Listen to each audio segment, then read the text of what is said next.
नमस्कार दोस्तों, मैं हूं कहानीबाज अनुपमा और आज लेकर आई हूं शिवानी की कहानी श्राप। आरंभ में ही स्पष्ट कर दूं कि ये कहानी नहीं है। कल अगर मैंने उसे सपने में नहीं देखा होता तो मेरी लेखनी भी गतिशील नहीं होती। हठात कल रात वह चुपचाप मेरे पायताने बैठ गई थी, उसी वधू वेश में जिसमें उसे मैंने आज से 10 वर्ष पहले इसी फ्लैट में देखा था। न उसने कुछ कहा, न हिली न डुली, फिर अपनी दोनों मेहंदी लगी गोरी हथेलियां मेरे सामने फैलाकर फीक से हंस दी। मैं हड़बड़ाकर उठ गई। सपना टूट गया, किंतु सपने का आतंक नहीं गया। 10 वर्ष पूर्व भी मैं इसी फ्लैट में रहती थी। नीचे के फ्लैट की गृह स्वामिनी एक दिन अचानक मेरे पास एक छोटी सी याचना लेकर उपस्थित हुई। उनकी बड़ी बहन एवं भगिनी पति अपने पुत्री का विवाह करने उनके फ्लैट में आ रहे थे। क्या मैं कुछ दिनों के लिए अपने 2 कमरे उन्हें दे सकती थी? वैसे अपने एकाकी जीवन में किसी प्रकार का व्याघात मुझे अच्छा नहीं लगता था, किंतु प्रतिवेशियों के प्रति सामाजिक कर्तव्य बोध के साथ साथ किसी न किसी कन्या के विवाह में यह सामान्य सा सहयोग देने की बलवती इच्छा ने स्वयं मेरी सुविधा असुविधा को पीछे ढकेल दिया। मैंने स्वीकृति दे दी। विवाह तिथि आसन्न थी। इसी से देखते ही देखते अतिथियों की भीड़ जुटने लगी। मुझे 2 अत्यंत निरीह शांत अतिथियों की मेज़बानी करनी थी। कन्या के सौम्य पिता एवं वृद्ध पितामह। बड़े संकोच से दोनों ने ही कृतज्ञतापूर्वक मेरा आभार प्रकट किया। क्षमा कीजिएगा, आप ही को कष्ट देना पड़ा। हम आपको कोई कष्ट नहीं देंगे, केवल रात को सोने ही आएंगे। और सचमुच ही मुझे यह पता ही नहीं चला कि मेरे यहाँ कोई अतिथि रुके हुए हैं। उनके रहने से मुझे रंच मात्र भी असुविधा नहीं हुई। यही नहीं, उनके जलपान, चाय, भोजन के साथ साथ मेरे लिए भी थाल सज कर आने लगा। शामियाना लग गया था, दरियां बिछ गई थीं और 20 दर्जन बच्चे नए नए कपड़े पहनकर गुलाटी खाते दिखाई दे रहे थे। हलवाई ने चूल्हे का विधिवत पूजन कर कढ़ाई भी चढ़ा दी थी। मैली बनियान को छाती पर चढ़ा उन्नत उदर को खुजलाता हुआ वो हष्ट पुष्ट हलवाई बम गोले से बूंदी के लड्डू और ठाल सी मठरियाँ बनाकर एक बड़े से टोकरे में रख रहा था कि अचानक शोर मच गया। अशर्फी देवी जल गई, अशर्फी देवी जल गई। मैंने भागकर बरामदे से झांका कि देखूं कौन जल गया है, तो हलवाई बड़बड़ा रहा था, सब कामचोर हैं। देखिए, अब 2 मिनट के लिए इन्हें कढ़ाई सौंपकर मैं सुरती बीड़ी करने गया तो इन्होंने जला कर रख दी। फिर उसने एक जली स्याह मठरी उठाकर पास खड़े हुए कारीगर को डांटा। अब खड़ा खड़ा मुंह क्या ताक रहा है, जरा सी राख ला तो मैं आंच मंदी करूं। कौन अशर्फी देवी जल गई है कृष्णा? मैं अपना कौतूहल रोक नहीं पाई और मैंने गृह स्वामिनी से पूछ ही लिया। अरे मट्टी जल गई है, उसने हंसकर कहा। हमारे यहाँ लड़की की ससुराल को ऐसे 125 लड्डू और 51 मठरियाँ भेजी जाती हैं। हर मठरी पर घर की बड़ी बूढ़ियों का नाम लिखा होता है। अशर्फी देवी बिट्टी के होने वाली ददिया सास हैं, उन्हीं की नाम लिखी हुई मटरी जल गई है। अब मुझे हंसी आ गई। अपने पीछे खड़े कन्या के पिता को मैं देख नहीं पाई।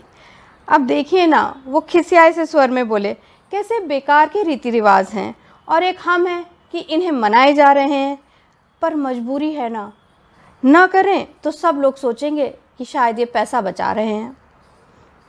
कन्या के पिता में सारे दिन सड़क पर ही टहलते रहते थे। मैंने एक दिन देखा, इधर उधर देखकर उन्होंने एक ठेले वाले को रोककर 4 केले खरीदे और जल्दी जल्दी खा लिए। घर का आंगन तो मिष्ठान पकवान की खुशबू से सुवासित हो रहा था। फिर ये बेचारे भूखे कैसे रह गए? कन्या के पिता को नीचे आने में जरा भी विलंब होता तो नीचे से कर्कश स्वर में कन्या की माँ अधैर्य से पुकारने लगती थी, सोते ही रहोगे क्या? अमीनाबाद से रजाई का बक्सा कौन लाएगा? मेरा बाप। मैं स्तब्ध रह गई थी। यह जानकर भी कि पति एक सर्वथा अपरिचित के घर में अतिथि है और मेज़बान भी बरामदे में खड़ी है, ऐसी अशालीन भाषा का प्रयोग। असल में अचानक ही विवाह की स्थिति तय हुई और उस पर वर पक्ष का आग्रह था कि हम शादी लखनऊ आकर ही करें, तो इसी से वो बेचारी कुछ घबरा गई है। उसे हाई ब्लड प्रेशर है, आप अन्यथा ना लें। कन्या के पिता ने पत्नी की अशिष्टता पर पर्दा डाल दिया, तो मैंने हंसकर कहा, कन्या के विवाह में किस माँ बाप का पारा नहीं चढ़ जाता? कौन पत्नी अपने पति पर नहीं बरसती? मैंने भी 3-3 कन्यादान किए हैं, इसलिए मुझे पता है। आश्वस्त होकर वो चले गए, लेकिन जिस दिशा में भी जाते बेचारे पत्नी के शब्द भेदी वाणों का निरंतर सामना करते रहते थे। हद है, 100 बार कह चुकी हूँ कि बैंक से रेज़गारी लानी है, नोट नए लाने हैं। आखिर कब आएंगे नोट और कब उनकी माला बनेगी? पर कोई सुने तब ना। अभी तक हलवाई का बयाना दिया जाना है। आखिर आप कर क्या रहे हैं अब तक? जितना ही कर्कश स्वर पत्नी का था, उतना ही कोमल स्वर पति का था। गुनगुना कर न जाने क्या कहते कि उत्तर भी मैं सुन नहीं पाती थी। रविंद्रनाथ ने नारी के 2 रूपों का वैशिष्ट्य बताया है, जननी या प्रिया। मेरी धारणा है कि पुरुष के भी 2 रूप होते हैं, स्वामी या सेवक। बेचारे मेरे अतिथि दूसरी श्रेणी में आते थे। लगता था उनका कोई अपना अस्तित्व ही नहीं है। उस दबंग स्वर सी गरीसी स्वामी को देखने का कौतूहल ही मुझे वहां तक खींच लाया था। उनके दीर्घांगी मेद बहुल शरीर को देखकर मुझे लगा था कि उस व्यक्तित्व के चौखटे में वो रोबीला कंठ स्वर ईश्वर ने बिल्कुल ठीक ही बिठाया है। आपकी बड़ी कृपा है, कन्या की माँ ने बड़े आदर से मुझे बिठाया। वहाँ तो हमारी इतनी बड़ी कोठी है कि हमारे को 100 मेहमानों का भी पता ना चले, पर लड़के वालों की जिद थी कि हम यहाँ आकर शादी करें। अरे दिव्या क्या कर रही है? यहाँ आकर देख कौन आया है। फिर मेरी ओर देखकर वे हंसकर बोली, अजी आपकी किताबों की तो ये दीवानी है, एक कहानी भी नहीं छोड़ती। बेचारी तब क्या वह ये जानती थी कि एक दिन उसे भी मेरी कहानी नहीं छोड़ेगी। एक गोरी दुबली पतली किशोरी लज्जावनता मेरे सम्मुख खड़ी हुई थी। चेहरे पर वही अद्भुत लुनाई आ रही थी जो विवाह तिथि निश्चित होने पर साधारण नैन नक्श वाले चेहरे को भी असाधारण बना देती है। जिसने भी उसका नाम रखा था वह निश्चय ही साहित्य रसिक रहा होगा। मेरा अनुमान ठीक ही था। एक बार सुमित्रा नंदन पंत जी आए थे हमारे यहाँ, तब ये 3 साल की ही थी। हम इसे टुइयाँ कहकर पुकारते थे, तो वो बोले ये भी कोई नाम है, इसका नाम रखो दिव्या। तभी से इसका नाम दिव्या हो गया। ये तो अभी बहुत छोटी है, आप अभी से इसकी शादी क्यों कर रही हैं? मैंने कहा। अजी छोटी काहे की है, 18वें में पड़ेगी, देखने की है बजरबौनी। इसकी उम्र में तो हमारी 2 बेटियां भी हो गई थी। उसी दिन दिव्या के पिता ने मुझे बताया कि उनकी भी इच्छा भी दिव्या का विवाह करने की नहीं थी, पर लड़का अच्छा मिल गया था तो उनकी साली ने ये रिश्ता पक्का कर दिया था। आप तो जानती हैं ना, हम लोगों में अच्छे लड़के के लिए अच्छी खासी रकम देनी पड़ती है। दुर्भाग्य से हम कान्यकुब्ज ब्राह्मण हैं। हमारे यहाँ एक प्रकार से रेट बंधे हुए हैं। आईएएस लड़का है तो 1.25 लाख, आईपीएस है तो 1 लाख, इंजीनियर है तो 80,000 और फिर साधारण नौकरी वाले के लिए भी कम से कम 20,000, उस पर दहेज अलग। डॉक्टर लड़के तो अपने कंधे पर हाथ ही नहीं रखने देते, यानी जैसा दाम खर्च करो वैसी ही चीज़ लो। कभी कभी तो सोचता हूँ बहन जी, बिहार में जो कन्या के पिता सुपात्रों का अपहरण कर जबरन विवाह करा देते हैं, उनकी भी कुछ मजबूरी ही रहती होगी। तो आपको इस रिश्ते के लिए भी रकम भरनी पड़ी क्या? मैंने पूछा। और नहीं तो क्या, पर ये लोग शरीफ हैं, इन्हें लड़की पसंद है, कहा कुछ नहीं मांगेंगे, अपनी बिटिया को जो देना चाहें दे दें। बड़े गर्व जन संतोष से उनका चेहरा चमक उठा। बेचारे शायद इस कटु सत्य से अनभिज्ञ थे कि मुंह से कुछ न मांगने वाले ही कभी कभी मुंह खोलकर सब कुछ मांगने वालों से अधिक खतरनाक होते हैं। लड़का चार्टर्ड अकाउंटेंट था, अपनी 2-2 कोठियाँ थीं, बड़ा भाई पुलिस का ऊंचा अफसर था, छोटा डॉक्टर। जैसे जैसे विवाह की तिथि निकट आ रही थी, छोटे से फ्लैट में रौनक की गहमागामी बढ़ती जा रही थी। कभी ठेलों से सोफा सेट, पलंग का जोड़ा, तो कभी ड्रेसिंग टेबल और स्टील की अलमारी उतारी जा रही थी। उधर घरातियों के बीसियों नखरे, कोई ठंडाई की फरमाइश कर रहा था, कोई लस्सी की। आंगन में पड़ी कुर्सियों के स्तूप का शिखर मेरी फ्लैट की सरहद से टिक गया था। बच्चों की चेंचे पेंपे, स्त्रियों का कलरव संध्या होते ही और घनीभूत हो उठता था। उधर कन्या के ताऊ ताई बुलंदशहर से अचानक उस समय आ टपके थे जब उनके आने की आशा त्याग दी गई थी। कभी कभी नीचे चल रहे दो बहनों के वार्तालाप का स्वर बड़े दुस्साहस से मेरे कमरे की दीवारों को भेद कर चला आता था। स्पष्ट था कि कन्या की जननी एवं ताई के संबंध बहुत सुविधाजनक नहीं थे। अरे आज तक कोई जिठानी देवरानी का सुख देखकर सुखी हुई है जो हमारी महारानी होगी, कन्या की माँ एक दिन कह रही थी। बोलेगी तो लगेगा शहद घोल रही है, पर बस चले तो हमारा कलेजा निकाल कर चबाए डाले। मैं सोचती हूँ नारी स्वभाव की जितनी अभिज्ञता विवाह आदि अनुष्ठानों में बटोरी जा सकती है, उतनी शायद जीवन भर इधर उधर विभिन्न ग्रहों के अंतरंग कक्षों में भी झांक झूंक कर नहीं बटोरी जा सकती। मैं देख रही थी कि जहाँ आमोद प्रमोद, खिलाने पिलाने, नाचने गाने की भूमिका संजोई जाती, झट से मुंह लटकाकर कन्या की ताई छत की मुंडेर पर ऐसे जाके खड़ी हो जाती जैसे वह किसी अपरिचित परिवार की भूल से न्योती गई अतिथि हो। कोई भी ये देखकर बता सकता था कि ग्रह की वो साज सज्जा, करीने से करा हुआ सारा आयोजन, बिजली, पानी, जगमगाहट, कन्या के चढ़ावे में आने वाले गहनों का सुना सुनाया लेखा जोखा ताई की छाती पर बीसियों विषधरों को लौटा रहा था। उधर कन्या की माँ कमर में आंचल खोसे विवाह के कर्म क्षेत्र में अकेली ही डटी हुई थी। कभी पति पर चिंगाड़ती, कभी हलवाइयों पर, और संध्या होते ही ढोलक लेकर बैठ जाती। पता नहीं एक बार नाचने को कहा गया तो चट घुंघरू बांध ऐसी थिरकी कि क्या कोई बाईजी नाचेंगी। कहा तो मेरा मान ले मेरे शहजादे। विवाह का एक ही दिन रह गया था कि मेरे लिए नीचे से बुलावा आया कि मैं जल्दी से नीचे आ जाऊं। वर पक्ष के अतिथि दहेज सामग्री का अवलोकन करने आ रहे थे। यह भी उनके यहाँ एक विशिष्ट अनिवार्यता थी। यदि देखकर कुछ फेरबदल करना हो तो कन्या के पिता को वही करना पड़ता था। मैं नीचे गई और करीने से सजे विभिन्न उपकरणों को देखती ही रह गई। कौन सी ऐसी वस्तु थी जो बेचारे निरीह पिता ने नहीं जुटाई थी? साड़ियों का स्तूप, टेलीविजन, फ्रिज, इस्त्री, बर्तन, रेशमी रजाइयाँ, लट्ठे मलमल के थान, गैस का चूल्हा, सिलेंडर, बिजली के पंखे और कितना कुछ। इतने में ही अचानक स्त्रियों की भीड़ में भगदड़ मच गई। आ गए हैं, आ गए हैं, कहती कन्या की माँ सिर पर आंचल खींच द्वारपाल की मुद्रा में सतर्क खड़ी हो गई। कहाँ गई वो तेजस्वी मुख मुद्रा और थानेदार का सा वो रोबीला कंठस्वर? वह है नीली कमीज वाला? अरे नहीं, वो तो छोटा भाई है। तब कौन? अजी वह है चेचक के दाग वाला। हाय राम, यह तो दो बच्चों का बाप लग रहा है।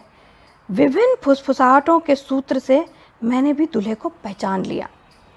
तब क्या सचमुच इसी अंधे के हाथ बटेर लगी थी? कहाँ दिव्या और कहाँ यह? किसी मासीन कंकाल को जैसे किसी ने पहना उड़ाकर भेज दिया हो। हाथ में छड़ी लिए, पगड़ी बांधे ससुर ऐसे चले आ रहे थे जैसे कोई राज प्रमुख प्रजा के बीच चलता है। देखिए समझी जी, साड़ियों के स्तूप की ओर वर के पिता ने छड़ी घुमाई। हमारे घर की रुचि जरा सोफियानी है। ये सब तड़क भड़क की बनारसी कोई नहीं पहनेगा। ये सब हटाकर कांजीवरम और चंदेरी गद्वाल रखवा दीजिए। उन्होंने साड़ियों को ऐसे उथल पुथल कर दिया जैसे कोई स्वास्थ्य निरीक्षक सड़क की पटरी पर सड़ी गली सब्जियों को उलट देता है। मुझे बहुत बुरा लगा। यह भी कोई तरीका है? कन्या पक्ष ने इतने अतिथियों के सामने कन्या के पिता का ऐसा अपमान करना अलग से ले जाकर भी तो कर सकते थे।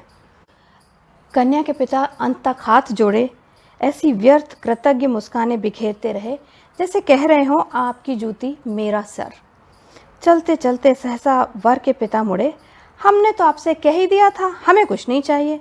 द्वार 4 में हमारे और हमारे अतिथियों का स्वागत ठीक ठाक रहे, बस इसी बात का ध्यान रखिएगा। बस इसी आदेश के गूढ़ार्थ को बेचारा कन्या का पिता समझ नहीं पाया। स्वागत तो अच्छा ही किया। अतिथियों के कंठ में अजगर से पृथुल फूलों के हार भी डाले गए, गुलाब जल का छिड़काव भी हुआ। वर के लिए भी कहीं से मर्सिडीज मंगाकर फूलों से सजाई गई। आमिष निरामिष व्यंजन, विदेशी सुरा के क्रेट क्या नहीं किया बेचारे ने। लड़की विदा होने लगी तो माँ और मौसी रोते रोते गश खा गईं। पर पिता हाथ बांधे समधियों के आगे ऐसे खड़े हो गए जैसे कोई दीनहीन चौबदार हो। एक ही रात में उनका दमकता हुआ चेहरा स्याह पड़ गया था। आप लोगों के स्वागत में कोई त्रुटि हुई हो तो हमें क्षमा करिएगा। समधी की आंखों से अभी तक रात की खुमारी नहीं गई थी। काले चेहरे पर आरक्त आंखें इंजन के अग्निस्तूप सी चमक रही थीं। एक ही आनंद को दशानन की अहंकारी मुद्रा में हिलाते हुए वो बोले, क्या त्रुटि रह गई है? ये भला हम अपने मुंह से क्या कहें? हम तो आपके मेहमान हैं।